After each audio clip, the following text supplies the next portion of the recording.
Ladies and gentlemen, welcome to this BUL International Law Group webinar on the sociology of international law.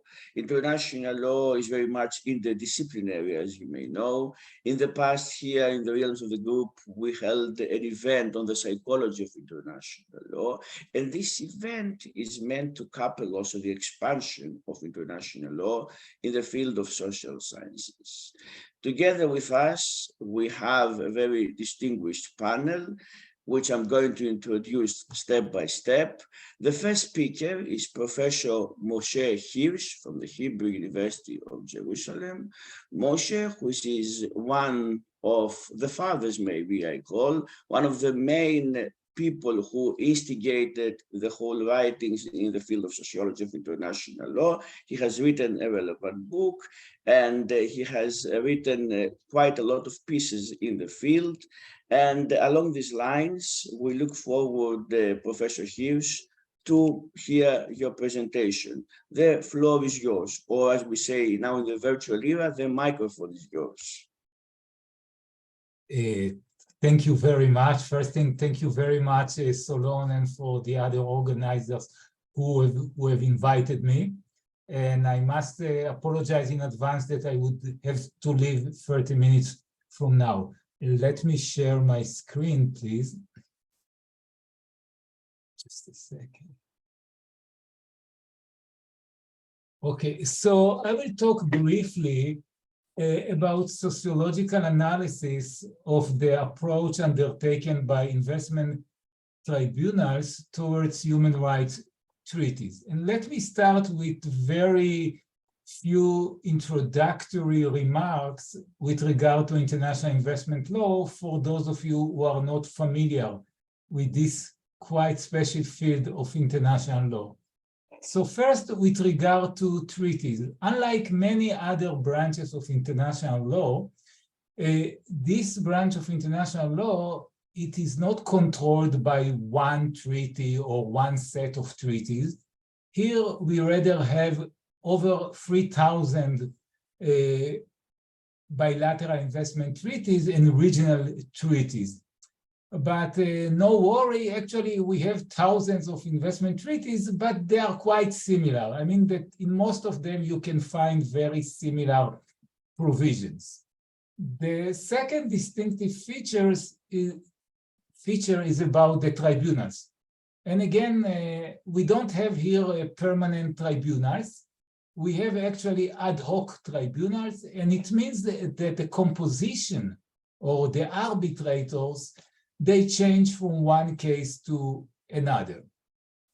And these investment disputes, they are not only about investment treaties, because investors, they are protected by investment treaties. But in many cases, the parties to investment disputes, they also raise the argument that some non-investment treaties, like environmental treaties, human rights treaties, or bribery conventions, they also have to be applied by the arbitrators. And indeed, during the last 2 decades, we have more and more arguments with regard to the application of environmental treaties or human rights treaties. Now, how investment tribunals react to such arguments with regard to application of non-investment treaties? We can see that investment tribunals, they haven't adopted a consistent approach. On the one hand, investment tribunals, in many cases, they apply, for example, the Vienna Convention on the Law of Treaties or the ILC rules on state responsibility. Actually, it's quite hard to find a single case that the arbitrators have not applied either the Vienna Convention on the Law of Treaties or the ILC rules on state responsibility. But once we are approaches human rights treaties, it's very different. Here, it is clear that tribunals have adopted cautious and negative approach. I mean, by and large, investment arbitrators, they are reluctant to grant significant weight to human rights treaties, with 2 or 3 exceptions. For example, up until now, we don't have a single case in which the investment tribunal has absolved a party from its investment obligations because of some human rights treaty. And again, there were so many arguments, but we don't have a single case like that. And the question is why? Why investment tribunals are reluctant to do that? So we may have some legal explanation if you resort to some well-known rules like lex specialis and generally about legal fragmentation. And you can also bring some explanation from the economic field if you analyze the incentives of arbitrators because they want very much to be renominated again and again. But I would like to present here a sociological explanation. And the basic argument here is that we don't have here only interactions between two branches of international law, investment law and human rights law. We have also social interactions between two social groups, investment lawyers and human rights lawyers. And we have interactions here also between two legal cultures.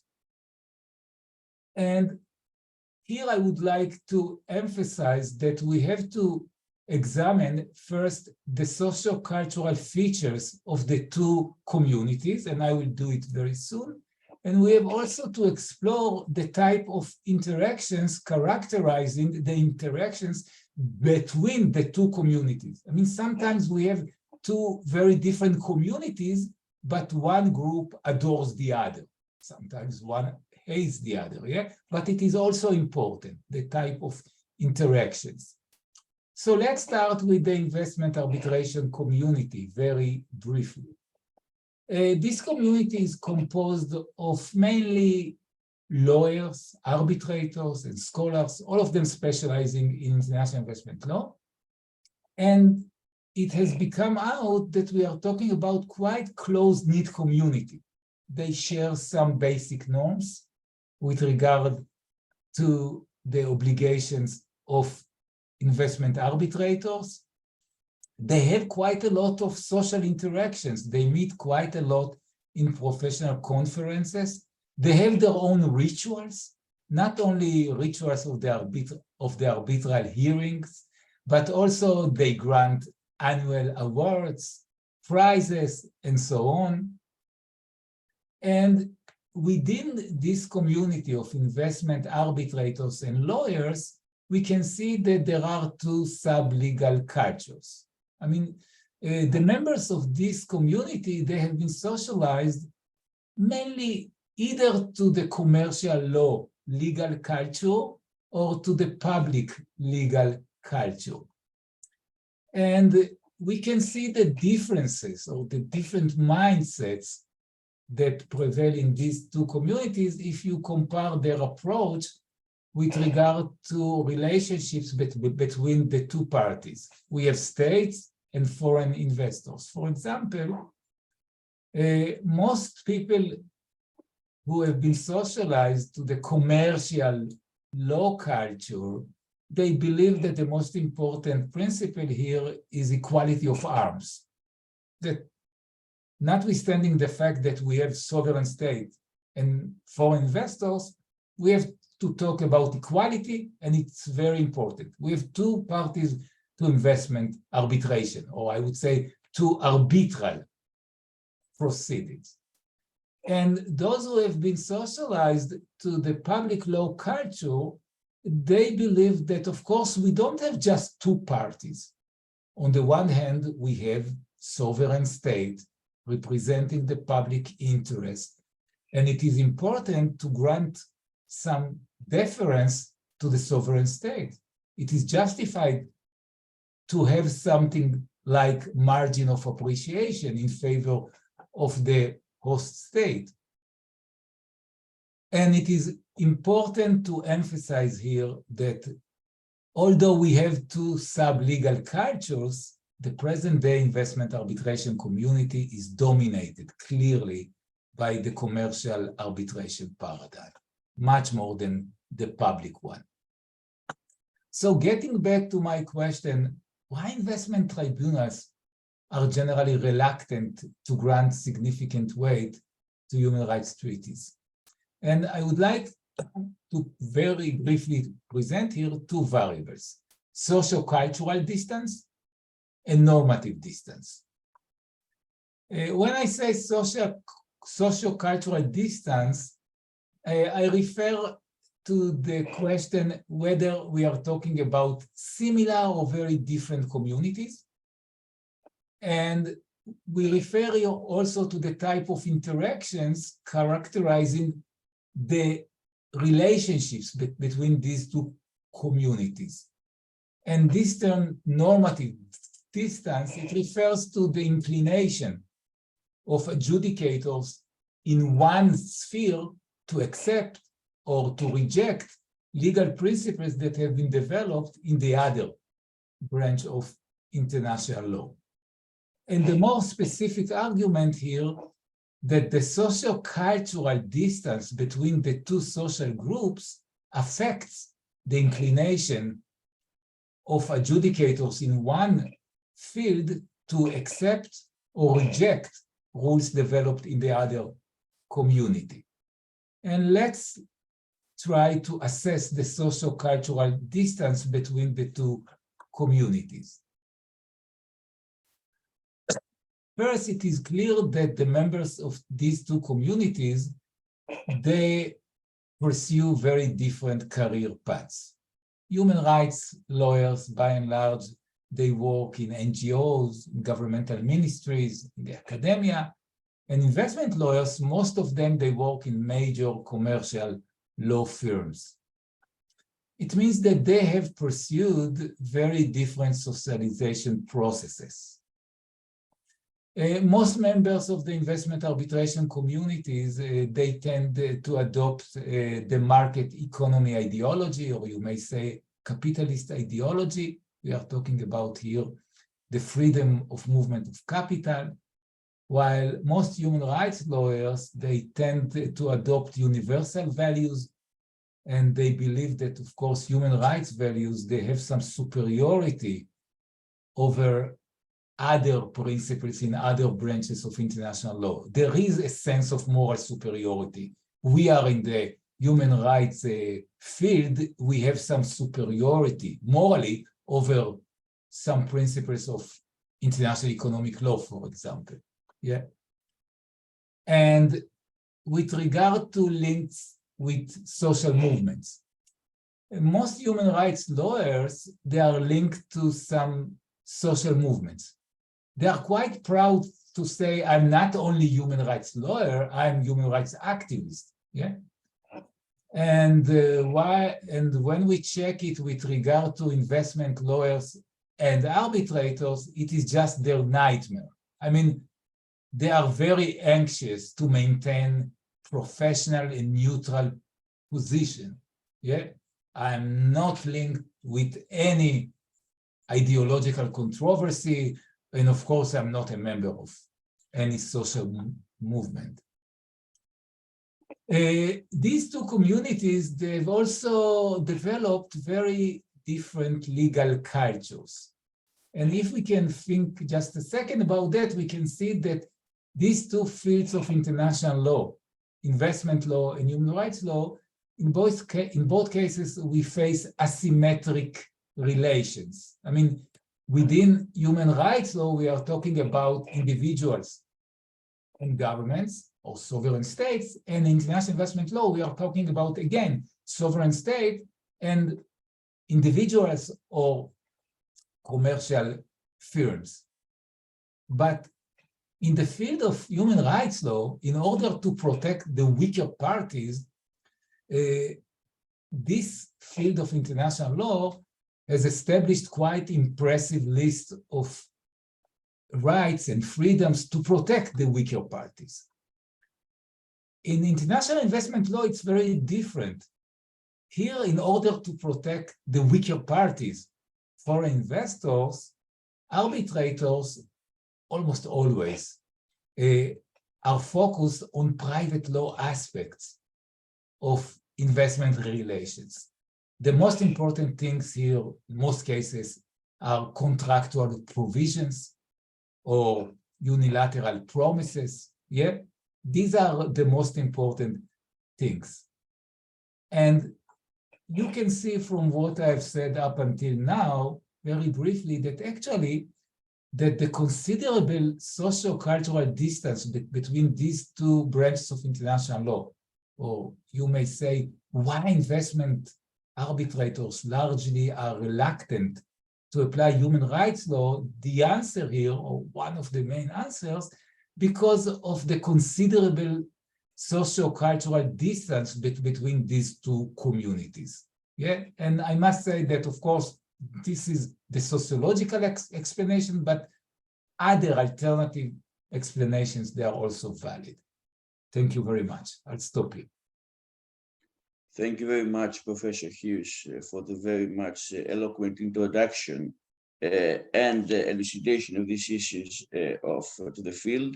And indeed, it's a matter of interest also for students who study public international law as we know it from the public facet, but also investment law and the minutes of WTO. And we have many students of the second category in the BUL. So the presentation is also very useful for them. We are going to start also with the comments now of Professors Madsen and Dotan. Professor Madsen, if you want to voice some thoughts on the sayings of Professor Hirsch. Well, thank you very much, and thank you, Moshe, for this. I would say that I agree with you on in the structural terms that one way of studying a phenomenon like this is, of course, to do kind of a structural analysis, and that's what you do. So you see there are these different groupings, and they have different worldviews that are a product of their socialization processes. Where if I should push you on it, of course, is that if that is true, that there are such great divergences in the socialization, well, then very little is possible. You know, that's such a gap. And of course, you would claim then, yeah, but that's precisely what you see, that human rights is not considered as part of it. I think in most of the things that we have studied using somewhat similar methods, we have also done something more in the sense of saying that this is the structural space, but what is the action then within it? Because even though that people are grosso modo, you know, socialized into certain groupings, there are always, you know, something in between these binary oppositions. And there are, in other words, some brokers, you know, there's some people that can be in both camps, and that's what you would call, you know, the double agents in sociological terms, or double heading in more contemporary terms, that actually some of these actors have both a hat in investment as a commercial enterprise and in human rights. They don't necessarily embody the opposition. And because of that, they are able to make the changes, you know, so what I is asking for us a little bit. So who are the go-betweeners? What is it that nevertheless, regardless of these oppositions, makes social life possible? You can allude to basic Marxist sociology. You know, if you saw the fundamental conflict between a working class and a class of capitalists, then nothing is possible. But as a matter of fact, as we see the development of advanced industrial societies, a lot is possible precisely at the interface of these groupings. And that is what I would like to hear a bit more about. Thank you. Thank you very much. To respond now or later on, Solon? Yeah? Yes, yes. First, thank you very much, Mikael. Of course, you are right. I tried to simplify it. And first, with regard to some action or changes, there are some changes, you know very well, in the recent decade. Yes, but I must say that not significant changes. We saw few arbitral awards, and you are right also with regard to the second issue that we have some brokers. Yeah, we have some people that they are within the investment arbitration community, but they tend to adopt a more favorable approach with regard to the application of human rights treaties. But there are not many. I'm thinking now about several cases in which one of the arbitrators, he was pro-human rights professor, lawyer, and he or she wrote a dissenting opinion. Yes, there are some such forces, but still I feel that they are the minority group, yeah, and but perhaps they would be the dominating group in the future. Right now, they are the minority groups, even when Professor Anaya, he is well-known professor of indigenous rights, and he was appointed to be an arbitrator in a famous case. So it was much more about human rights law, human rights protection of indigenous rights, but it was on the general level. It was not in the bottom line. But you are right that there are some like double agents within the investment arbitration community, but I'm afraid that still the bon ton or the dominating groups within the investment arbitration community, they are still the traditional ones. And you are right that there are some changes, but I think that the moderate change that we have in the investment arbitration community right now, it's more because of external pressure by some social movements that I didn't have enough time to talk about. There is quite a lot of pressure now, and you can sense it within the investment arbitration community. Many investment lawyers and arbitrators, I think they have about a siege mentality. They feel that they are under pressure. Yeah, you can see it in some blogs, but still the commercial mindset is very strong. Yeah. Thank you. Thank you. Thank you very much, Professor Hirsch. Professor Dotan, do you want to add a thought? Yes, absolutely. I would like to kind of follow up where Mikael ended. So I trust you that there's very few breaches. And the question that I would ask is why? If it's possible to investigate why. And I will explain. You're saying these are separate fields and you're convincing there. You're saying that, I'll be the one mentioning Bourdieu first. So if they have different habitus, I understand that as well. But why don't we see transferable intellectual capital between the different fields? Now, I remember my first class that I entered here in Copenhagen, and I saw that the students were in awe of a professor. And I asked, what was going on? I asked my friends. I said, he's in one of the best law firms in Copenhagen. So obviously, we're all trying to be on his good side. Can we see something like this happening? That this commercial community would be interested in the prestige of academia, they have some kind of an interest, but would allow somebody from another group to infiltrate it in a way, to become a broker, to have an influence. And if not, why? How do you explain the fact that the intellectual capital is not transferable between the two fields? Yes, it's again the structural question of Mikael. I must say that usually I'm not so structuralist. I'm not so much like Bourdieu and the others. But even when I checked last week, several articles, there is one book of Eichner, there is one article, new article by Ortino, and you can see that they talk that this community is quite traditional. Actually, of course, that we can think why does it, let's take the example of international humanitarian law. In the past, it was laws of war. Now it is IHL because we have a lot of human rights lawyers, yeah, the brokers. And similarly, with regard to international trade and environment, here I tend to agree that it is more rigid, unfortunately, perhaps because of some economic incentives. I'm not sure. I mean, we have some professors, but even these professors of international investment law, there are many of them, they are part of the industry. They are arbitrators in many cases. I don't want to mention names. Again, I also thought about that here, at least right now,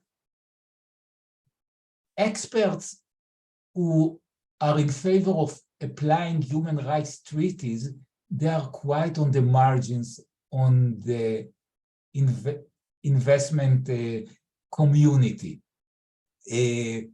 I'm not sure why. And again, I mean, there are some changes, but it's not really about demographic changes within the investment arbitration community. It's much more because of external pressure.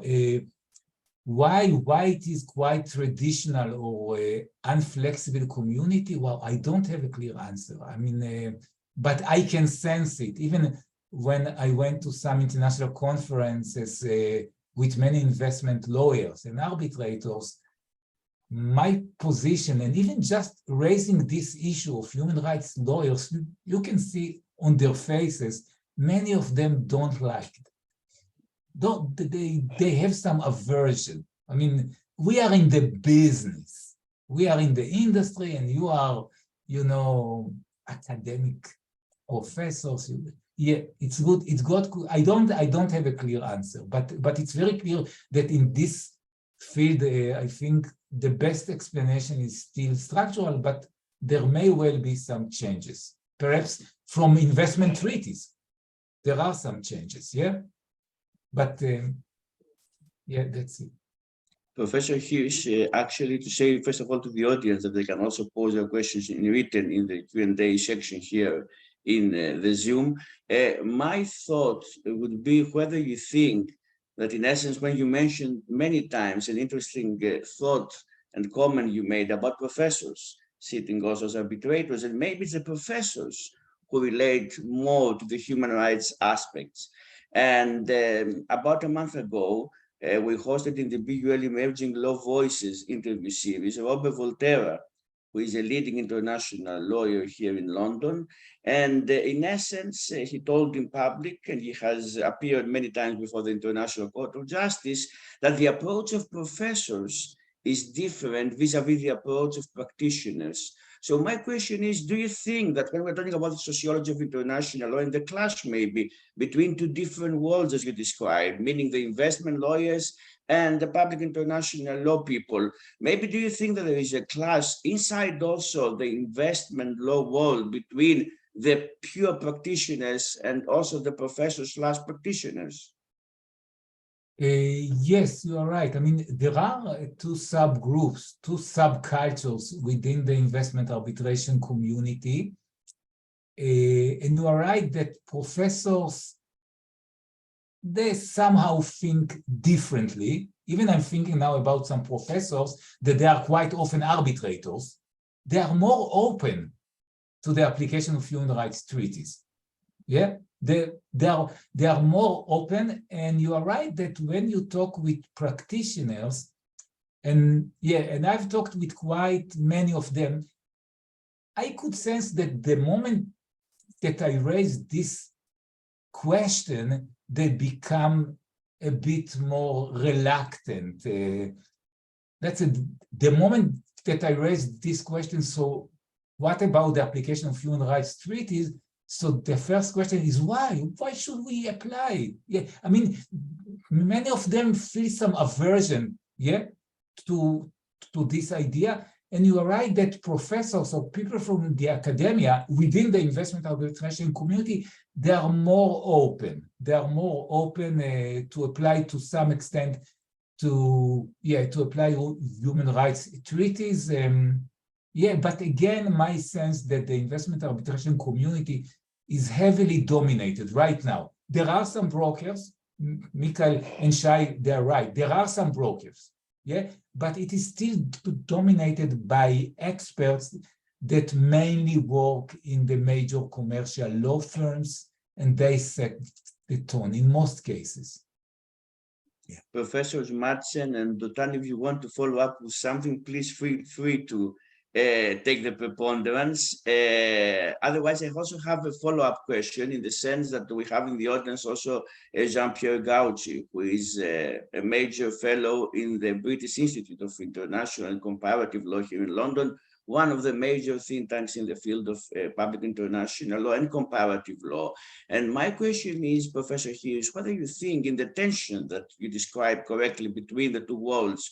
What is the role of NGOs, of think tanks? Can we bridge this tension through maybe common conferences, to bringing together these two categories of people, the professors of the public international law people and the more kind of practical people, the private law people, the investment people, and maybe think tanks like BUL, the British Institute of International Comparative Law, can play a role on this, and other think tanks around the world, of course. Yeah, there are NGOs on both sides. But there are right now, like the more influential social movements, NGOs, they are more on the human rights, in the human rights field. Actually, many developments that came through the European Union, the European Commission, with regard to the recent initiative of permanent court, I forgot the full name. I believe that it is largely because of some pressure by social movements outside of the investment arbitration community. So I feel that, for example, governments, European governments and the European Union, they are quite influenced by social movements in favor of the application of environmental treaties, human rights treaties. But you are right that it could be very important to bring together the two communities, and NGOs, social movements can be the brokers. Yeah, it could be quite, from my perspective, a very desirable development. Professor Hirsch, thank you very much. I have the truth is another last question that I'm tempted to ask, and then maybe disengage you if there are no further comments from Professors Madsen and Dotan. My question would be about judges. You spoke how the two worlds are in a clash, the investment lawyers, private law, vis-a-vis human rights, people who are more public international law. But we have also the judges, meaning the judges, especially in common law countries, where we don't have specific administrative courts, and they have to juggle between the two fields of law. The same judge adjudicates also private law cases and public law cases. So this sociological tension that you describe, how do you think is being expressed in domestic judges, and whether maybe the whole attempts we spoke so far to bridge the tensions can be very useful also for judges when they come to experience this tension between private law and public law and these two worlds?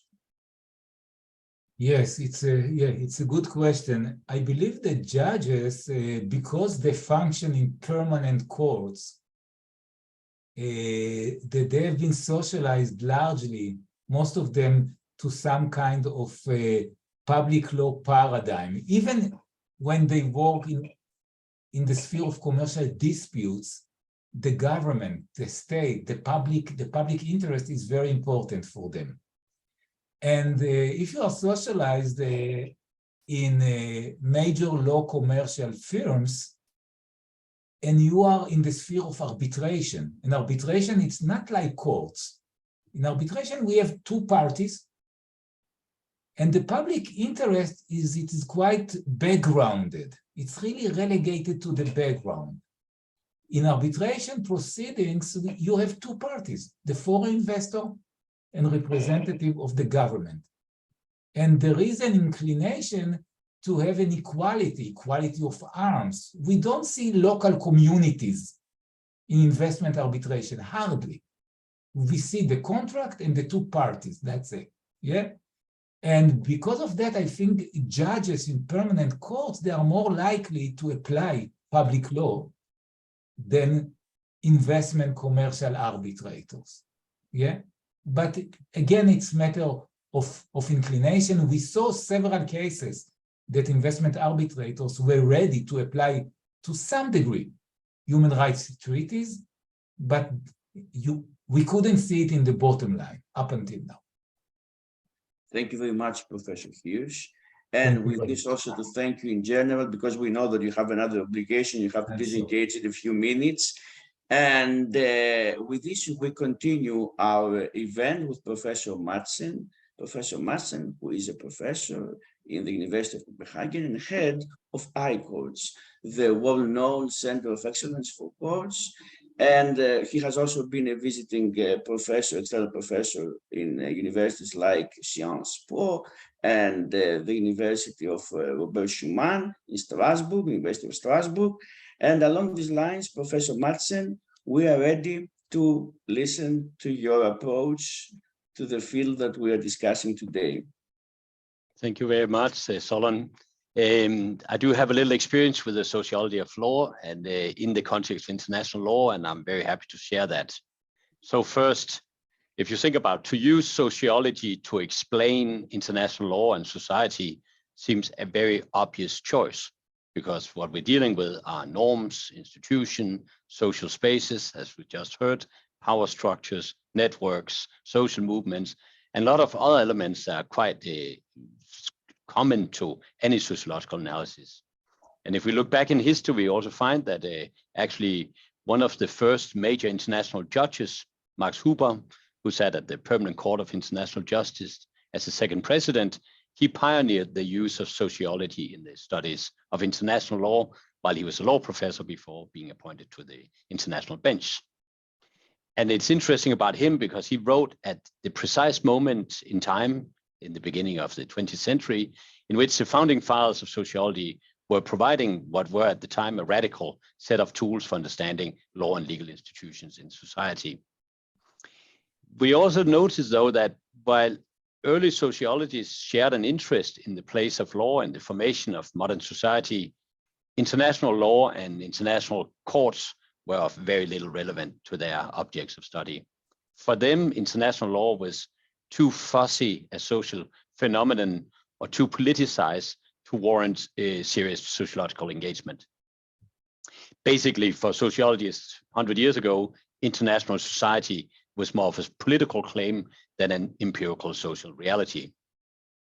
So if we look at the history of sociology of international law, and if we look beyond the rare exception of the work of Huber and a few others, many of the insights of the pioneers of sociology have actually been lost to students of international law and international courts. Or to be more precise, when they have used the insights of sociology, they've generally been unaware of the intellectual origins of those insights. If you think about core notions such as functionalism, which is the foundation of a whole school of sociology in both Britain and France, it is in a way everywhere in international law, except it is never cites back to its origins. You can think about Hirsch, Lauterpacht, the function of law in international community, or more contemporarily, Jan Klapper's work on functionalism in international law.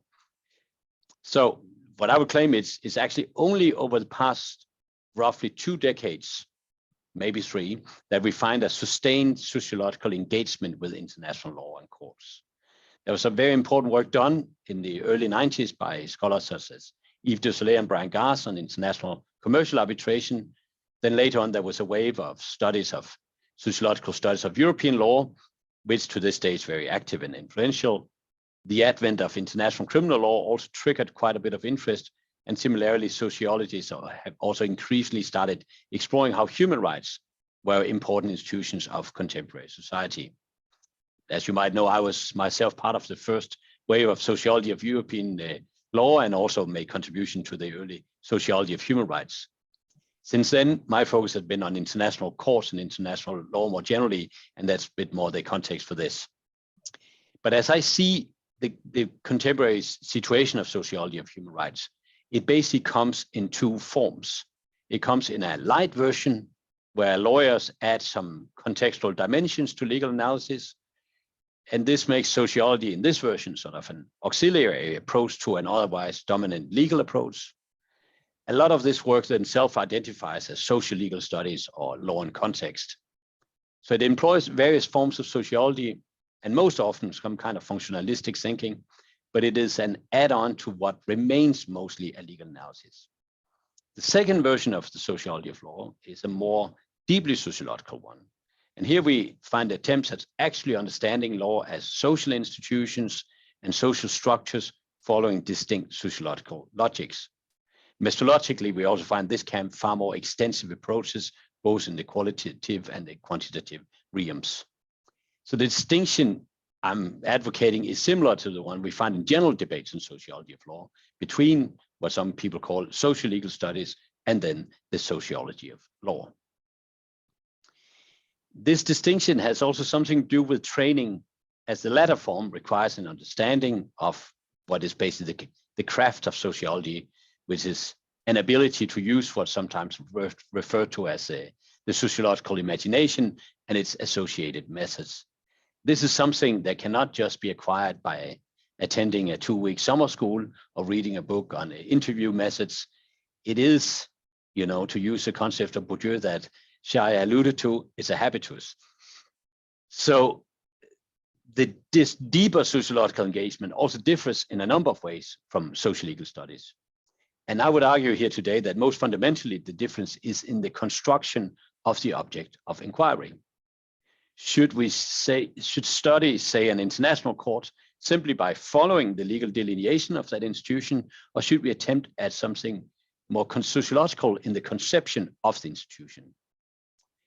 And there is a whole wave of studies predominantly about international courts, but also more broadly about investment tribunals and so on, that had tried to develop these more sociological conceptions of institutions. A very good example is the work of John Hagen on the International Criminal Tribunal for the former Yugoslavia, the ICTY.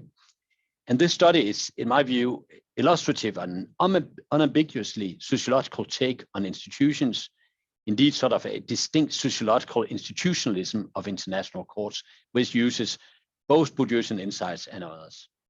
And what Hagen is doing in his study is he scrutinizes the interplay between investigators, prosecutors, witnesses, as well as specific powerful individuals employed by the tribunal. You might remember Richard Goldstone, Luis Abur, Carla de la Ponte, and so on.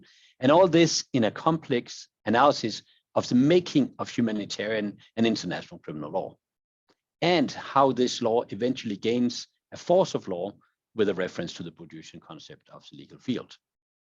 So basically what he's trying to show is that to understand the power of law, one has to study the social conditions for making that power possible. And that is, in a way, precisely what he does in the study. And that's through this in-depth examination of the various players and emerging institutions producing international justice with a legal force in the Balkans. Hagen himself is not seeking to enter what is in reality as a long-standing debate on sociological institutionalism. His study can be read as, nevertheless, as a sophisticated application of sociological institutionalism to the study of international court. The reason I'm bringing up sociological institutionalism is because it's understood as sort of what other people call neo-institutionalism, but a form of study that conceives of institutions in broader terms, often in terms of processes, of fields, and it is broader than what you find in, for instance, historical institutionalism or rational choice institutionalism.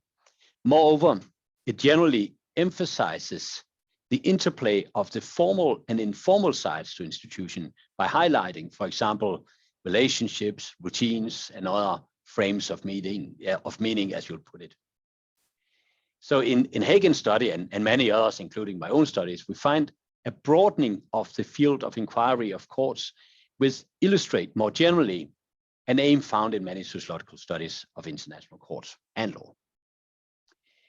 So what these scholars are doing is above all seeking to find ways to break with the formalism of both law and political science in the understanding of international courts. They do this by, at one and the same time, paying more attention to both the agency and the social structures and how these combined levels of social life impact the formation of legal knowledge, its practices, and eventual institutionalization and the juridification or judicialization. So with the exception of some forms of functionalism that has sort of its focal point in complex systems in a more stabilized order, a common focus in most of this literature is precisely processes of change and how it impacts on institutional evolution.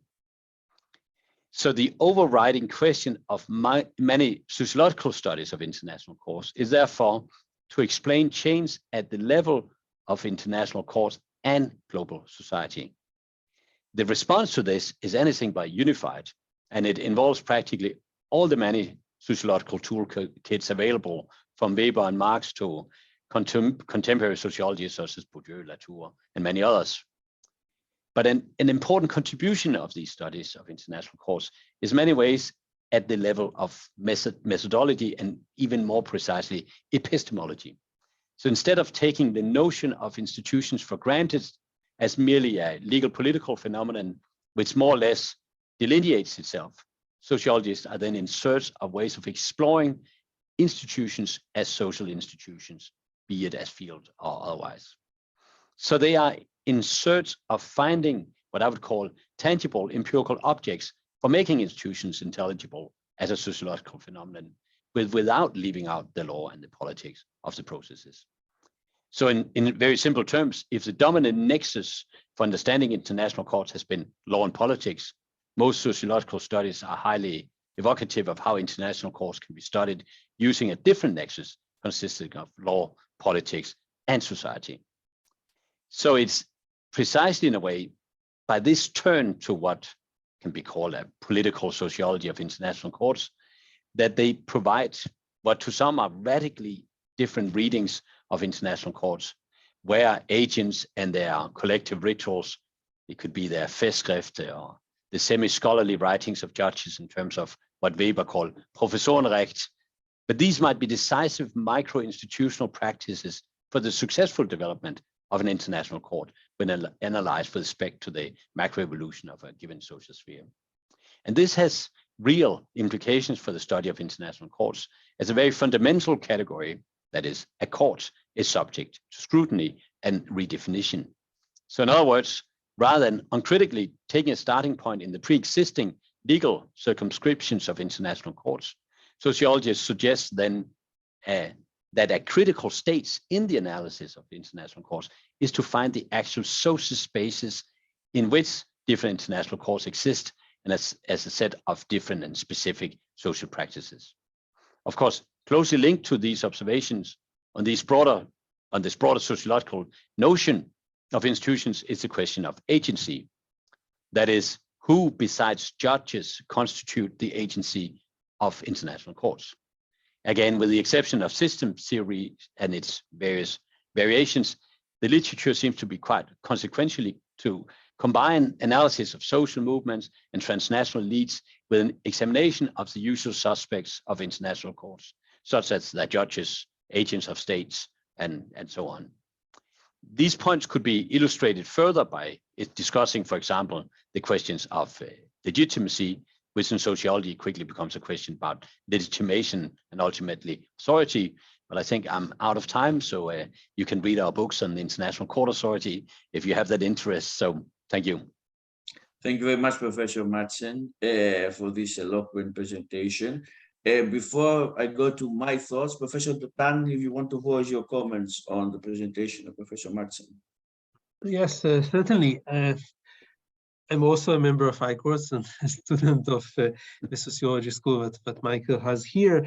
I want to say that I focus in recent years a lot on social network analysis, which will also be the topic of my talk.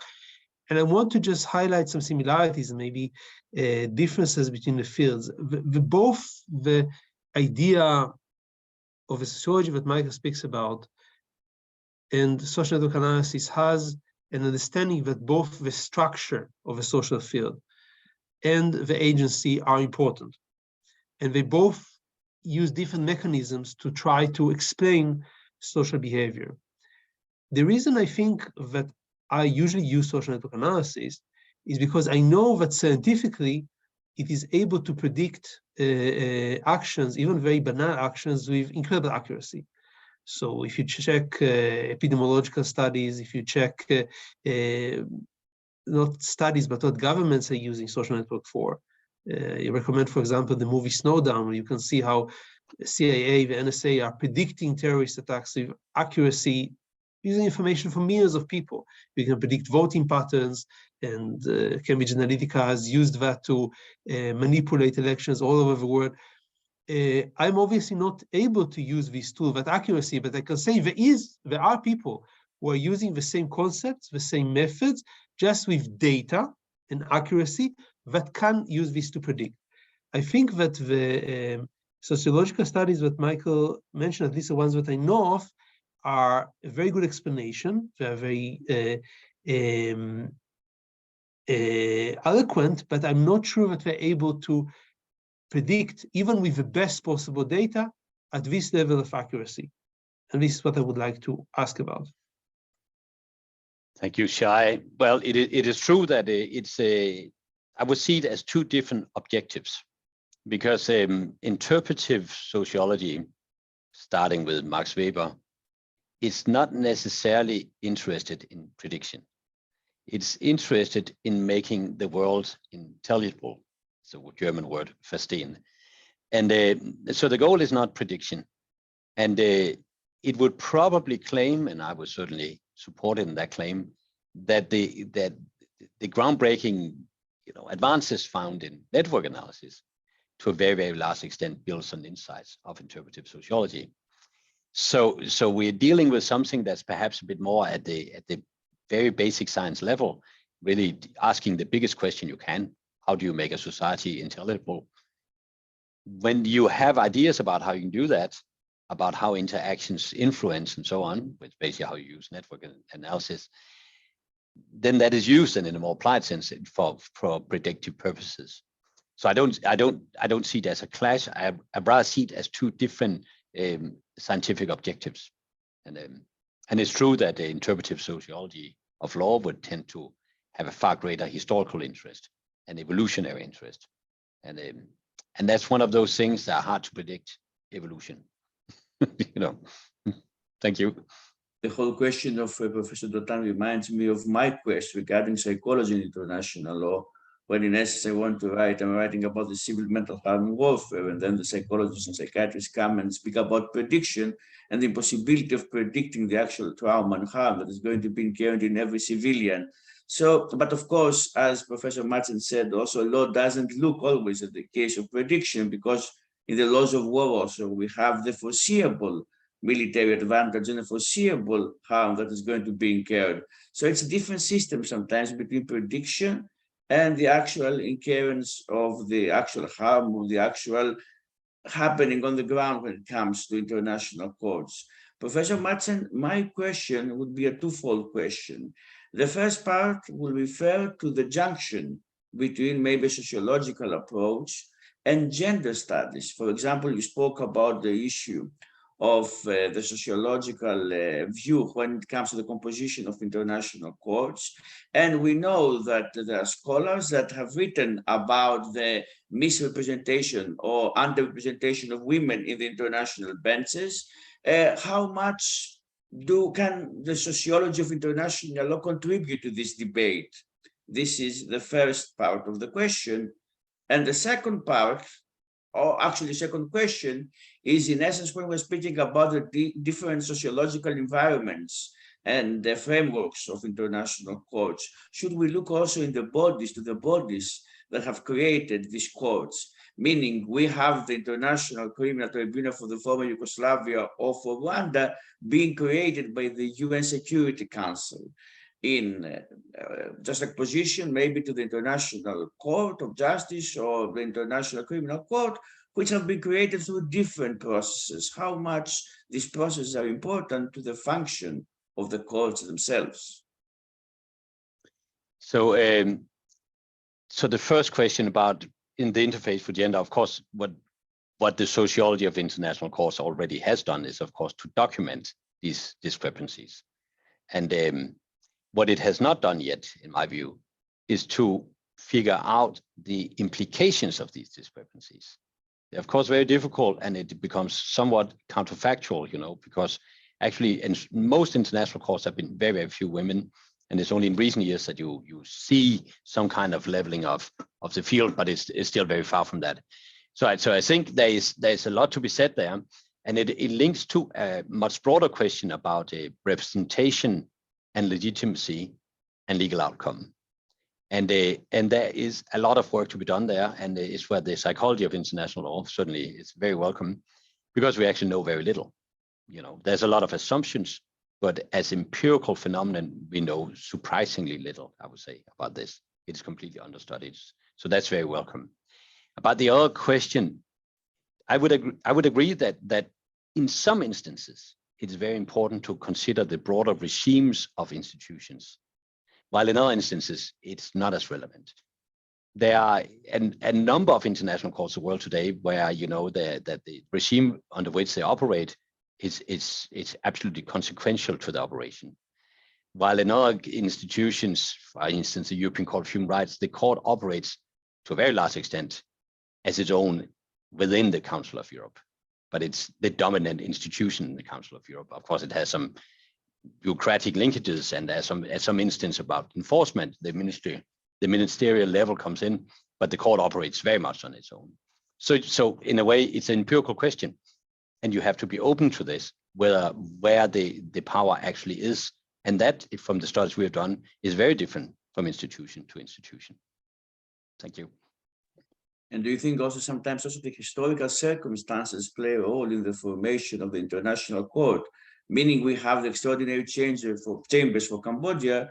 We have also a kind of hybrid court in the case of Kosovo, where in other cases like Yugoslavia, former Yugoslavia, we didn't have a hybrid court. Maybe the sociological or historical circumstances played a role in the choice of a hybrid vis-a-vis a purely international court.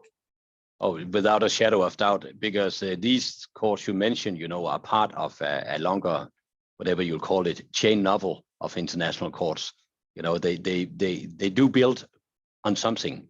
They are not completely novel, and it's very few international courts that actually emerge as novel courts. You know, typically after some kind of global crisis, and so most of them are built on the shoulders of the others.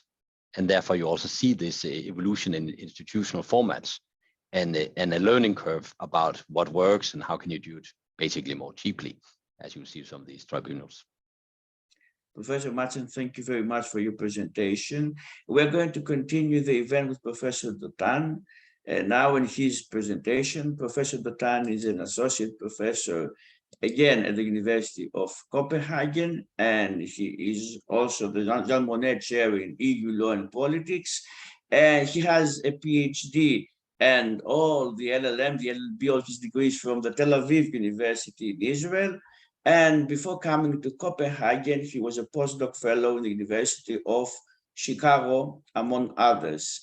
Professor Dotan, we welcome you to the event, and we look forward to your presentation. Thank you very much, Solon, for inviting me. The international courts often lack a strong enforcement mechanism. Despite that, many times they do manage to get in compliance with the judgments. And the question is why? The common answer that you find in the literature is that courts have a reputational sanction. If you don't comply with them, then you're a state and your reputation would suffer as a result. But for this reputational sanction to work, you first have to have a court that can lead to it, that has enough power to generate a reputational sanction, and you need to have a network structure, a society that allows this reputational signal to go through the system and to affect all the states that are members of this community. As far as the court goes, I have concluded this research quite a few years ago. I published a book based on my dissertation in 2015 called Reputation and Judicial Tactics. And in this book, I argue that the courts are able to build a reputation over time through their judgments. What they are doing is that they are continuously trying to challenge themselves as courts to show and prove to the community that they have a strong reputation. How do they do that? They would issue judgments that are very demanding. Now, these judgments are creating a risk of non-compliance, and if despite this risk, they manage to sustain compliance, their reputation grows. Or they would use a reasoning that reveals the discretion. and if they get compliance despite this reasoning, which is not the most convincing one possible, they build a reputation for the future. They walk on the brink of non-compliance, all the time trying to adopt this research strategy and build a reputation. Since 2015, I was interested in the question, not of the court itself, but what happens after the court issues its judgment. What happens to the community that is taking this signal and using it to shape the behavior of states.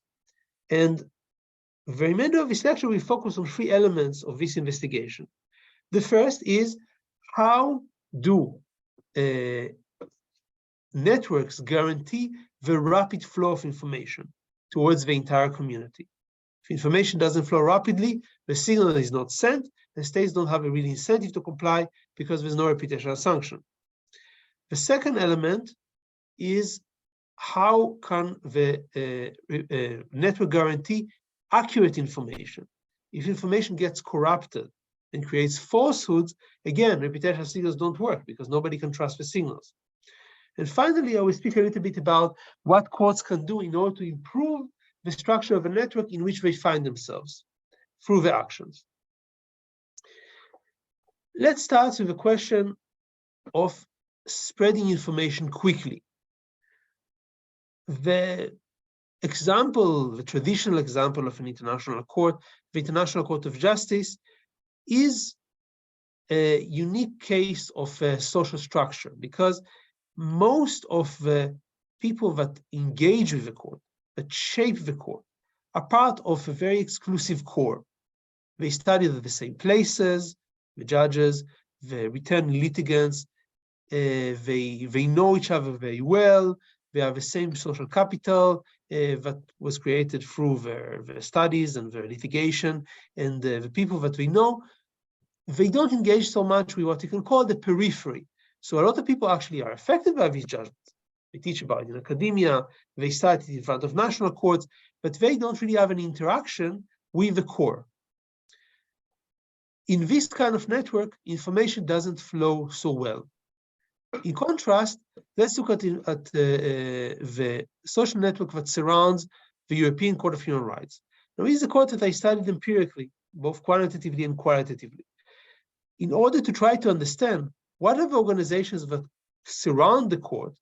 I found that in 2011, something interesting happened to the court. The rules of the Committee of Ministers, the body in charge of enforcing the judgments of the ECHR, changed and allowed the committee to publish reports that are filed by NGOs and use them. These reports are about compliance by the states. Use them in a way to expose the non-compliance of the state. Now, other NGOs can see that. They can write their own reports. There is a whole community engaged in shaming the states who didn't comply. Kind of a TripAdvisor of human rights. So a lot of people engage in the community, they give us information, and they can affect the reputational signal on the states by disseminating information. All these reports are published from 2011 in a website that is accessible. It became better over time. Now it's much easier to use, but I started to use it very close to the time when it was open, and I started to see what's going on there. What I found is the first 4 years, when I kind of closed the first data sample, there were more than 200 NGOs involved. Very diverse group of NGOs that were all the time collaborating with each other. Sometimes there were almost 50 NGOs in the same report. Sometimes we were collaborating with each other, and I interviewed them. They say we learn from each other, we send information, we meet in conferences. So it's a very vibrant community. And this community is constantly interacting with the people at the court, with the judges, with the Committee of Ministers, with the lawyers that rely on them for amicus curiae briefs, and that rely on them for advice on all kinds of issues. So the community that we find in ECHR is a community where the core, the judges, the repeat litigators, and the periphery are very much connected. They all the time are linked together. This is a type of network that is called, in social network analysis, disassociative mixing. Disassociative because the core and the periphery are constantly engaging with each other. Now, what is the difference between a community like the ICJ that is called associative mixing, a core and a periphery don't interact, and a disassociative mixing? In a disassociative mixing network, information flows much, much more quickly. And the best way to know that is if you look at studies in epidemiology. They don't look at information, they look at diseases. But for example, if you take two separate groups in society, we have sexually transmitted diseases, and one group is a group where people that have a lot of partners, they don't have intercourse with people that have few partners. Another community in which they have engagement between the core and the periphery, so people with a lot of partners sometimes engage with people with few partners. The second group, where the core and the periphery meet, has up to 100 times more disease with the same number of intercourses, just based on the structure of the network, up to 100 times more. The same thing happens in the ECHR. So if the core and the periphery are connected, information flows like wildfire. And I saw it when I talk to people. They say, I know somebody at the Committee of Ministers, we meet. I know a journalist that work not in the New York Times, but in some small journal in Belgrade, and they have their own network, and information flows incredibly quickly. So this is a way to create potent reputational assumptions. But what happens if the information that goes through the network is not accurate? We know that sometimes when people give information to each other, rumors spread, also falsehood spread. Then the information is not good enough. The entire structure cannot work. This was also studied by social network analysis. And they said, we have two potential hypotheses what happens when a network starts to work. One is called the echo hypothesis. The echo hypothesis means that every member of a network has a certain bias, because we all have biases. And then every time I have a bias, I take information in, I convert it into something that is a bit more further from the truth, and I transmit it again. And then somebody takes this information, and it goes even further from the truth. And then all the information gets corrupted completely. Another hypothesis is called the bandwidth hypothesis. The bandwidth hypothesis says, if I have a certain biases, and I know somebody well, I know what their biases are. So I'm going to take everything that they give me, the information, with a grain of salt, and maybe I even try to guess what is the truth here. And the information that goes from me as a node in this network will be better than the information that I get. And the information will get better and better over time. Now, the question is, what happens? When I investigated these reports of NGOs, I coded them to see what do the NGOs focus on. I compared, for example, the reports and the judgments they deal with a very large database of judgments from the same period that didn't get any reports. And what do I find? Judgments that get reports are dealing with issues that are more severe human rights violations, dealing with issues that are more important legal cases across a very long series of proxies. And when I try to see at cases that already have a report, which cases are more than one report, which cases are more than one NGO, which cases have a long and substantial reports.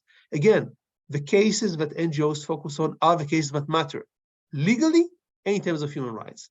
So it seems that the information flows in this network very, very well. Now, I try to explain that, and I use the literature that exists in this in several adjunctive fields. And what do I find? If you have a network where actors are independent, which means they are not following each other blindly, neither because they believe each other or because they feel compelled to do so for reputational reasons, the network is better. And that's what we see the NGOs, they are very well able to make their decisions themselves. If you have a network where the nodes are very different from each other, that's also very good for information. You see this when you let people deliberate and talk to each other. If you have people from different backgrounds, information gets corrupted much less.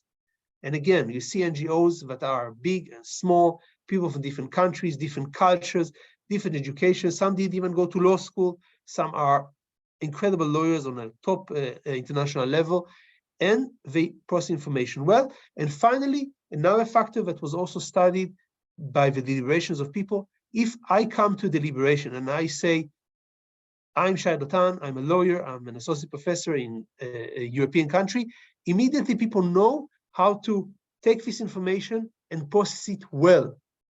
The same is true for NGOs. They have a very particular agenda. An NGO for LGBT rights in Lithuania, that's what it does. And people know how to process this information well, and this makes the information flow without falsehoods. Now, this is all well and good for the ECHR, but you can ask me, what can courts do to create a better environment if this network is so important? Are they doomed to stay with the network that they have, or can they change it? And I say they can definitely change it. Because first of all, the ECHR was not born with this network. It took a lot of work. I studied kind of a history of that. First, the Committee of Ministers was a black box, nothing goes in, nothing goes out. Slowly, NGOs and lawyers started to say, let's give them information. And afterwards, let's meet the ministers before they meet. And afterwards, we started to create these reports. And there was infrastructure that cost a lot of money because the website was constantly changing. And you need to change procedure. Rule 9.2 of the procedure of a court was created relatively recently to make this possible. So if you invest the money and the procedures and you do it smart, you can change the network. Now, if you look at what happens in America, in the Inter-American Court of Human Rights, you see that they are not just creating infrastructure. They are trying to better the network itself. They are have an internship program at the court and also at the commission in the Inter-American Court of Human Rights. And this internship program says on the website, we train people to be the next leadership of human rights in the Americas. That's what we are doing. So they are trying to build the network also by interacting with judges, even sometimes requiring in the judgment that officials within states in South America will get special legal training. What they're doing basically is they're building a network themselves. They're training people in order to be part of a network that they are nurturing. Sometimes the court can do these things more indirectly. If you look at the Court of Justice of the European Union and the network around it, then you can see how this would play out. The court can get cases in three ways. One from preliminary references for courts, one for infringement procedures started by the commission, and one for infringement procedures that started the commission based on a complaint. Now, what we see is a process that goes on year after year. The share of preliminary references is growing, and the number of complaints under the commission is growing. There are incentives that are put in place to make sure this happens. Now, what does this create? This means that cases don't start from the incentives of the commission itself. They start in the national arena, where national judges and national litigators and national and governmental organizations are involved, non-governmental organizations are involved. This builds the network by creating the system where information flows from a very, very large basis in society. And finally, the final example that I give is a bit non-intuitive. This is the International Criminal Court, where the incentive to create the network works indirectly and works over the long term. I'm Israeli, and I see what my country has been doing in order to face a potential suit at the International Criminal Court. We were required to hire lawyers in the Attorney General that teach, like I did at the Army, teach soldiers, or that give legal advice. And if you look for a period of a decade or two, we're talking about hundreds of lawyers that are trained in order to fend a potential threat of a suit by the ICC. And we see this happening all over the world. Now, these thousands of lawyers are not always going to be on the side of government. Many times they will be actually on the side of preventing impunity. And I see it happen because I know people that served in the army as lawyers for the army and now are at NGOs or teaching at universities around the world, teaching human rights. So they can very well kind of go to the other side. If the court creates a potent threat, there is a need to train lawyers. And these lawyers stay in the system. They build the network that then spreads information but helps the court to create a potent reputational sanction, which guarantees over time compliance. Thank you very much. Thank you very much, Professor Dotan. Indeed, a very interesting presentation. And that actually highlighted many things I think that generally was speaking about the sociology of law, meaning that in our era of populism, sometimes the system, the legal system, is being accused of being closed. And my first question would be along these parameters, if you want Professor Dotan to stop sharing the slides so the viewers can see also us in the discussion through the video transmittance. So the question is, once you spoke about the issue of that everybody knows each other, and this is how, in essence, a network is being created in some international courts. The question is, how does it play into the hands of populist voices? And the second thing, we know that also in the academia and also in international courts, there is an urge to open the debate to the global south. And the global south tag has taken preponderance correctly in the last few years. So the second part of this question would be, in essence, how effective is this opening to the global south when it comes to international courts? I'm not sure. I cannot give a full answer to these two questions about the populism and opening to other voices. But I think that there is a potential tension between the two. The International Court of Justice is a very close network, in a way, a clique. This has advantages and disadvantages. The disadvantage is, of course, that you can create a groupthink. You can create a situation where other voices that are very important are not heard, either from the third world or from other fields in law as well, not just the people that are being trained in a very particular way. So the law will be very Eurocentric and it will be very doctrinal. The advantage of that is that it helps to insulate the court from potential pressures. I believe that courts are influenced by political implications in different forms of backlash. Different forms of backlash can be, for example, cutting the budget of a court, which the US has been trying to do to the ICJ since Nicaragua, in the Nicaragua case, basically limiting the growth of the budget, or it can be not complying, for example. But I think that a very potent sanction would be social criticism. So if you open a court to a large community, the court will also be more influenced. The judges will be influenced by the people that are their friends, the colleagues, the people in the network. And this is potentially something that is harmful. And I think that the ACHR in this respect has created a network that is very powerful in transmitting information well and accurately, but it also, by doing so, made itself vulnerable. It made itself vulnerable because people that have influence on this network, not just from the human rights community, also people that are controlling populist agendas, have an influence as well, which a court probably would have liked to avoid. Thank you very much. Professor Madsen, your comments? Yeah, just one question, but very broad. Of course, you tend to have a slightly, a positive view of the effects of networks, that goes without saying. And I'm not sure the analogy you gave the example of, diseases, works that well in sociology. And it is because that there's something at stake here that's not at stake there, that's power.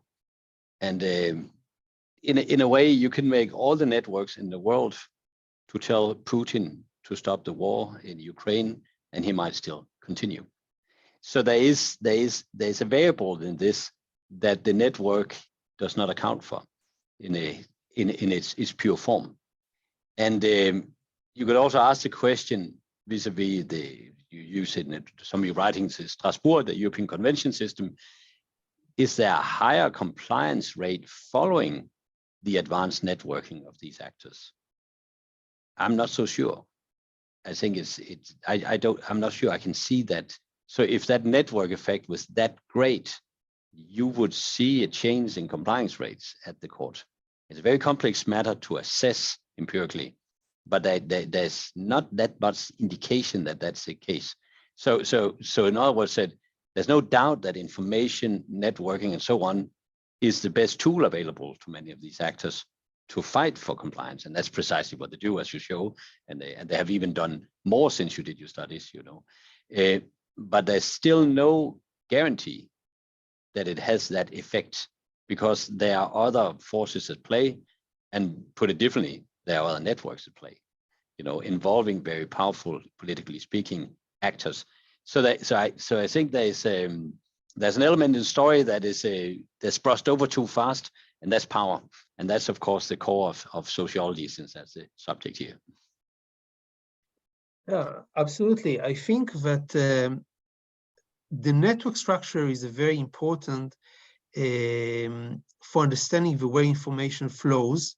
Yeah, but at a certain point, there's also people that are able to make decisions within a hierarchy. I remember that I thought about this when I started studying networks, and I saw that in many networks, the most prominent node in the network was a secretary that is working for a manager or CEO, for example. So does this mean that he or she have more power than the CEO? Not necessarily. I think that there is literature that engages with this problem, and Mark Granovetter, who I view as probably the greatest father of social network analysis, wrote a very famous paper, which is ranked as one of the top 5 most cited papers in sociology, on the embeddedness problem in sociology, where what he does is he uses institutional economics and tries to combine it with the social network. And he says there are formal structures. He studied firm structures, but the same applies for state structure, for example. And there are networks, and the result would occur from the interaction of both two. So this secretary that has the strongest place in the network, because a lot of information flows through him or her, is very important. But also the position within the hierarchy that makes the decision, if it is put in, for example, is also crucial and can eventually lead to different results. In order to try to guess at or predict the action of a complicated set of organizations, you need to understand both how information flows and how the decisions are made within the organization itself. Mm-hmm. Now, when you try to predict compliance, of course, the situation is even much more complicated, because you have a lot of different agents, different states, decisions are made at a variety of levels.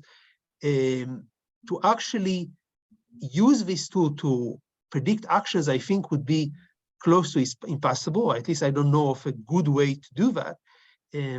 I think that what we can do is we can try to use tools that work in other settings that are simpler, and use them to explain and potentially to try to understand, as you said before, how the social processes are likely to work. Thank you very much, Professor Dotan. If I can ask also last question before we close also this session, we are past the hour, and we thank all the speakers for their thoughts. My last question would be about whether you think there is a correlation between, in essence, the successful character of a court and the successfulness of the network, meaning you spoke about the European Court of Human Rights, which is deemed to be a successful court, and you mirrored maybe a successful network there. You think there is a kind of mirroring, the more successful the court, the more successful the network? I think there's a connection that works both ways. If a network is hospitable for the court can get more compliance, it can get better influence, greater impact. At the same time, a court that is powerful, because, for example, it has prestigious judges, or the procedures that are set in place are good, the court can change the network actively. So the flow works both ways. Of course, if you look at a particular point in time, you may see some discrepancies. It's not necessarily the case that the court that I would define as, complying with the set of requirements for a good court would also have a great network, but there's certainly an influence between the two. The network affects the court. If it's a good network, the court will be stronger, and the court affects the network. If the court is strong, it will improve the network and make it better as well. Thank you very much, Professor Dotan. Ladies and gentlemen, with this, we close today's event on the sociology of international law. It was a pleasure here in the BUL International Law Group to host Professors Madsen, Dotan, and Professor Moshe Hirsch from the Hebrew University of Jerusalem, that he had to leave a bit earlier. And thank you for staying with us. We look forward to having you in one of our future events here in the BUL International Law Group. And don't forget, you can always watch this video at the Brunel Law School YouTube channel. We bid you farewell, and we renew our meeting to the next episode of the group. Thank you very much. Thank you. Thank you.